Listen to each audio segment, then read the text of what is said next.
Hi, my name is Lynn, and welcome back to my channel, Nourish Your Crown, where we share information, resources, and encouragement to support you on your hair journey. After being diagnosed with early scarring alopecia and CCCA, I decided that I wanted to take a holistic approach to treatment, which includes nutrition, supplementation, movement, self-care, and on occasion, medication. It's an up and down journey, and I'm sharing everything that I'm learning and hope that it encourages and supports you as well. If you're looking for this type of content, please hit the like and subscribe button. Also, please feel free to share this with friends or family members that might also be dealing with hair loss. One other quick note, we are going to do a private live chat in a couple of weeks. So keep an eye out for that. I'll post it in the community post. So would love to have you join us.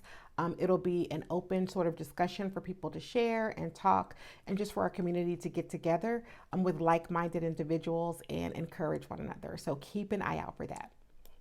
So I've received numerous emails and comments about people who've had some not so great experiences with dermatologists. I talk about some of my experiences in some of the previous videos.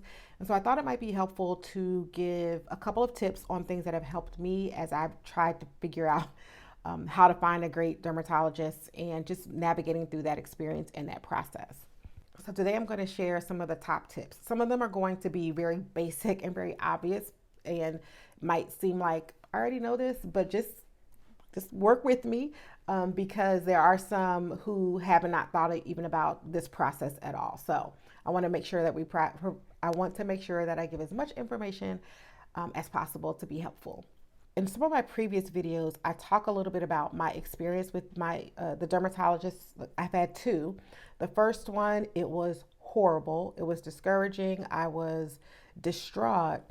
In fact, when I was in the actual visit, I could see the nurse, that nurse was in the office with me with the physician. And this was a woman of color who was the physician.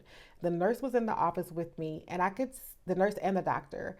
And while she was going through the exam, I could see the nurse, I could feel her feeling empathy for me because of how dismissive this doctor was.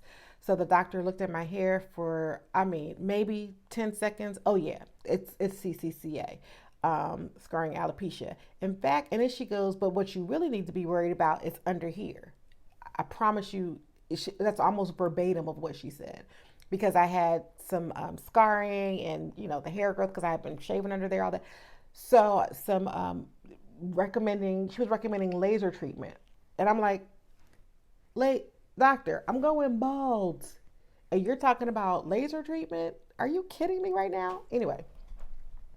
So I left there, I was discouraged, but even a part of me was like, well, at least I have a diagnosis, right? So I went to my stylist a couple days later, and she was like, no, we need to find somebody else. We need to get another opinion.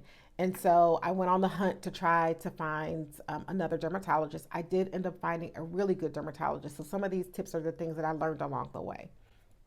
So the first thing is you'll want to check for board certification. Now, again, this is not going to guarantee that they're the best physician, but this is like a baseline check, and you can do this through the American Board of Dermatology. You always want to check to see that they are currently certified and that they are legal to treat hair and skin issues. The second thing that you'll want to look for is experience, right?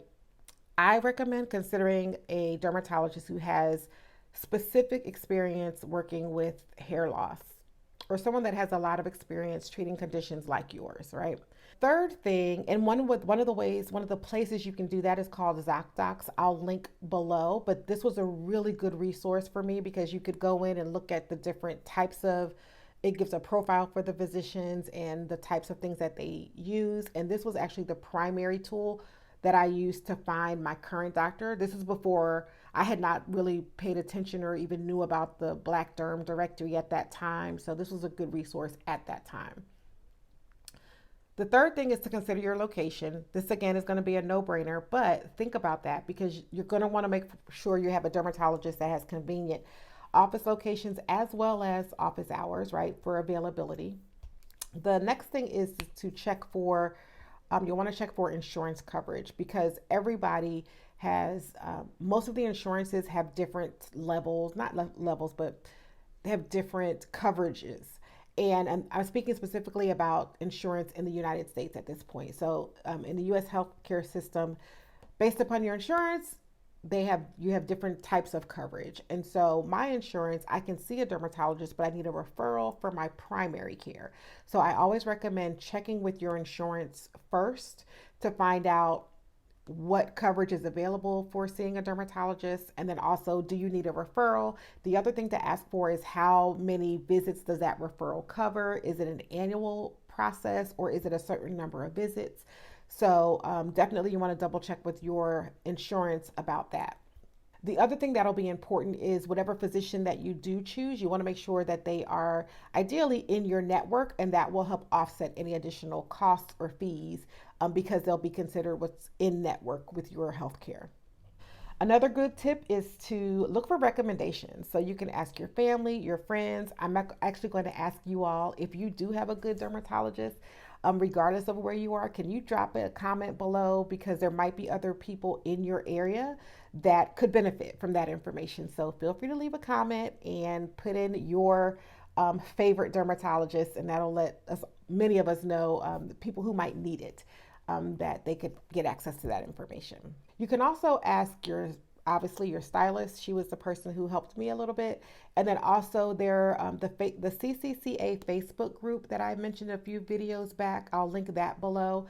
There are quite a few women who are more than welcome to share who their physician is and their experiences as well. So you definitely tap into some of those resources to try to find a good contact for you. The next thing to do is to read online reviews. Those can be really instrumental. You don't want to put everything or stake everything on the reviews, because a lot of times there might be personality dynamics between the physician and the patient. But it's certainly, if you look at the reviews and you see trends of comments, like trends that they are, open and helpful and provide guidance, or the trends that they are dismissive, rude, don't answer questions, just look for trends. Because that might also help you determine, is this going to be the best physician for me? Another good tip is to check for additional qualifications. There are quite a few physicians now that are specialists in specific types of treatment and specific types of hair loss. So I highly recommend doing that. I'm going to link below to a couple of these resources as well. So there is the Black Derm Directory, where these are physicians of color, where you can go in and identify potential physicians there. The next one is the National Alopecia Areata Foundation. They also have their own directory, and this is going to be really specific to alopecia areata. So this is, if you're dealing with that, or if you think you're dealing with that type of alopecia, then this could be a really good resource for you to find a physician in your area or in your region. The next resource that I found recently, maybe a couple months ago, is the skinofcolor.org. And so this group specializes in supporting people of color across various ethnicities, and so there also could be a good resource available through this particular resource. And the next one is blackdoctor.org. Again, another way to check in and to find out if there are specialists that might be helpful for you on this journey. So the next tip is pretty obvious. Consider availability. I think I mentioned this earlier, but timing is everything. So you're going to want to find out, what are their hours, what are their availability. It's always nice sometimes, if you work a traditional 9 to 5 or 8 to 5, to find someone who might have evening hours. And so just a little tip there to think about the availability. And the other thing that is important for this is you can ask around, especially if you find a few, 3 or 4. Sometimes the wait can be so long. Like it might take 3 months to get in to see a dermatologist. And so if you find a few, you might want to find one that, if you were like me initially, like, I don't want to wait 3 months to see a dermatologist. I want to see somebody right away. So, and that may not always be possible, but ask around and ask the physicians, because there might be some who are really good options that might have a smaller window with which you can get in there and get to be seen. The next tip is to trust your gut. Trust your instincts. If you feel comfortable and confident with a dermatologist, that's going to ultimately, more than likely, equate to a very positive experience. On the flip side, if again, like my earlier experience, if they're dismissive, if they're rude, if they don't have time for you, if they don't even look at your scalp properly, which also can happen, if they don't offer at minimum, if to me, this is just Lynn. At minimum, if you go in and they are, you have your major hair loss or patches or whatever that is, the physician at minimum, again, this is Lynn, should be recommending a biopsy. I will always recommend getting a biopsy because the biopsy is going to let you know what's happening in your scalp and what's happening with the hair follicle. And if you don't know what that is, everything else is kind of like you're making it up or based upon the tissue, your hair, which is a tissue, versus what's actually happening internally. And we have to treat what's happening internally. So I highly recommend that we find someone who is open to our questions, right? The next thing is use your flexible spending benefits wisely. I found out at my second or third visit with my current dermatologist that I could use my flexible spending dollars to purchase Nutrafol. Now, I'm not taking Nutrafol I don't know how to pronounce it consistently, but it's pretty pricey, and the flexible spending benefits, I could use it for that. So check your flexible spending account if you have that, or a health savings account, and see if you can use that to cover some of the other things that might not be covered by your actual health insurance. So that's just a tip there. The other thing that I found really helpful, and this is not necessarily tied to the dermatologist, but I did a food sensitivity test through Everlywell. And the reason why I did it is because the things that I've learned showed me that the inflammation, there's definite connections to gut health, inflammation, food sensitivities, like there's a direct connection there. So I wanted to find out, do I have any food sensitivities that could be getting away outside of the ones that I already knew? Like I already knew I was lactose intolerant. And so I used Everlywell, and I used my flexible spending dollars for Everlywell. That test, I'll link it below. If you're interested in learning more, if you want to hear more about my experience with that before you decide that you want to use it, let me know. Leave a comment below and I'll do a quick video on that and share that information. But the Everlywell has all types of tests that you can take. Some of them are a little pricey, but again, if you have the flexible spending dollars, you can use those to help offset some of the costs for there. Those are the tips that I have, and by following these tips, you can increase your chances of finding a dermatologist that's right for you and right for your situation. So hopefully this was helpful. Thanks for watching. Live well, live blessed, nourish your crown, and I'll see you in the next video.